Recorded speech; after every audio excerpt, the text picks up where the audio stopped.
sakali deui. Daun salam daun mareme dibagikeun poe Salasa, ngajarawab salam mani rame tapi jiga anu kapaksa.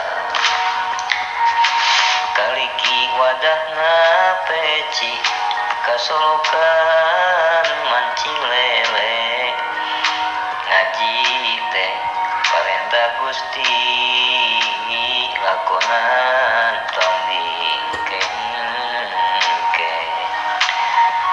Nonton sulap ka Cibuntu ka sawah jalan bari ningal cai, kade hilap pamit talulap ilmu karena Allah mekenging ridho Gusti.